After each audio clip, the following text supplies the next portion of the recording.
Subscribe, follow, like, share. Last Bell Boxing. These guys give you all the exclusives, and next time I get my fight date, it's going to be exclusive on here as well. So make sure you give them all a follow. Hello, welcome to Last Bell Boxing. Joined by regular Sean. Good morning, Sean. How you doing? Morning, mate. I'm very well. Yourself? All good, thank you. So very interesting this topic. Who knows where we're going with this one? So obviously Bud Crawford a week on from his great victory over Canelo. Quick conversation now regarding what's next for Bud Crawford. A lot of people asking for this video to be done in the comments on the socials. So Sean, I'll throw it straight to you. And this guy's got the keys to the castle at the minute, hasn't he? He can do whatever he wants. So where do you think he's going to go? Yeah, it's really interesting, isn't it? He's just coming off his career best performance, career best payday. There's arguments for him to walk away. He's 38.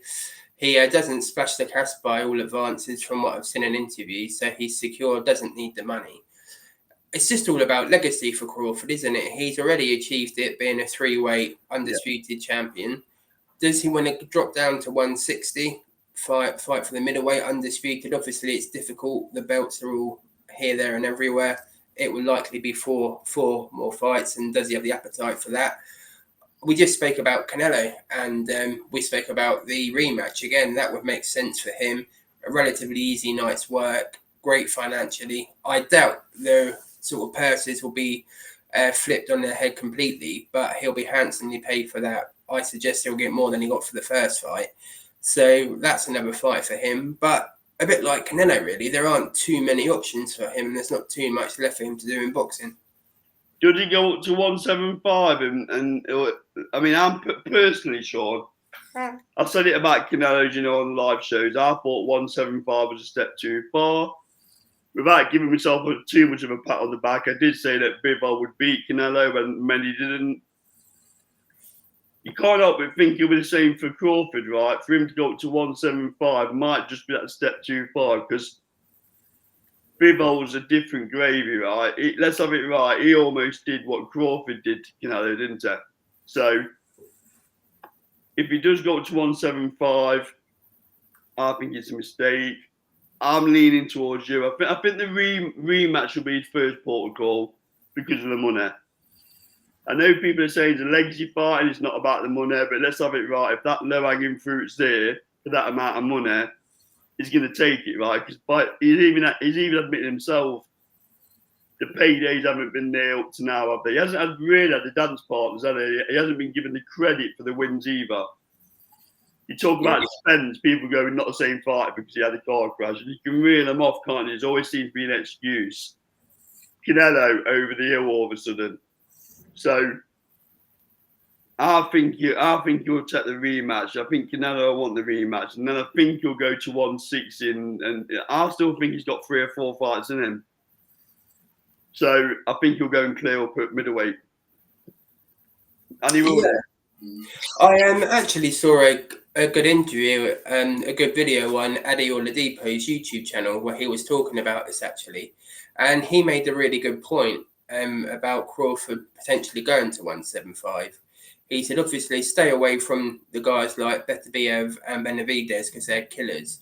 But the point he made was actually really well received. And that was if he was to fight Bivol, the size wouldn't be such a factor because Bivol's not a big light heavyweight. They're both boxers. It will be a chess match, right? It will be a pure boxing match. He won't have the danger of necessarily being overruled by the size and the power.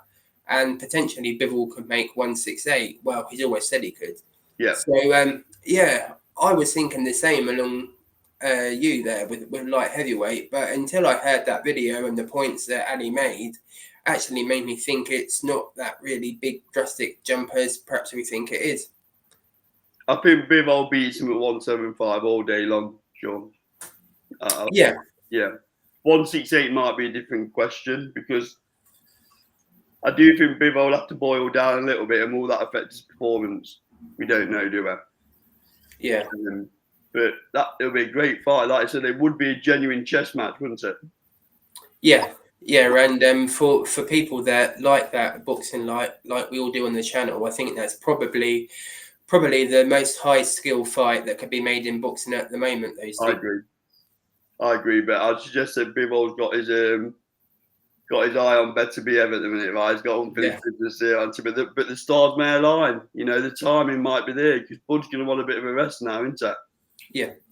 So, yeah. And who would you fancy him jumping in with at 160 then? Just all the champions? Yeah, I think so. I think he clears up at 160. I don't think any of them are any threat to him. He beats them all these, to be honest. Yeah, he never retires though, Bud, yet. Never as a day is long because he's got such earning potential. I know people keep telling me Carl is a legacy fighter, but let's not pretend he don't look at a pound note and think, yeah, I'll have some of that.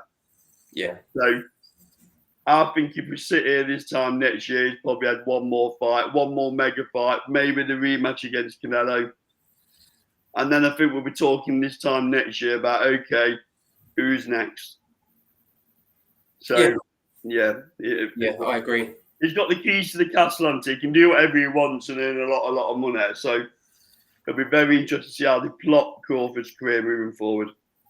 Yeah, the one thing that's a bit sad about it, or his career in general, is he doesn't really get the fanfare in America, given he's carrying the flag for American boxing, you could argue. Yeah. It's just a shame he doesn't get the whole fanfare that Mayweather got and all those guys. And I know he's a bit timid and quiet, but at the end of the day, look what he's done in boxing. We always hear from the Americans about how many world champions they've got, but I never hear so many of them champion Crawford and talk highly of him. And let's be honest, American boxing isn't in the greatest state at the minute, is it? No, absolutely not. One fighter that I'd keep away from, though, if I was Crawford, I'm happy to take any comments because I've already had a few debates on this one. Boots Ennis. Yeah. I would keep away from Boots Ennis because I think he's a younger, fresher version of Crawford's style of fighting. Yeah.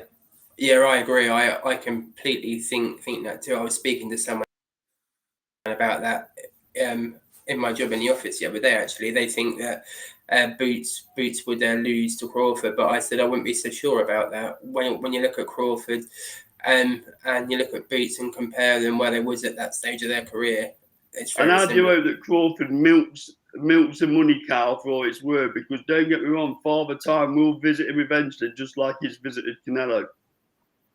Yeah. So earn your money while you can, you deserve it. Because if you want, yeah, definitely, he should be on these. Yeah, it'd be very interesting, won't it? Okay, guys, that's everything regarding Bud Crawford, and no doubt we'll visit this topic again on the lives over the course of time.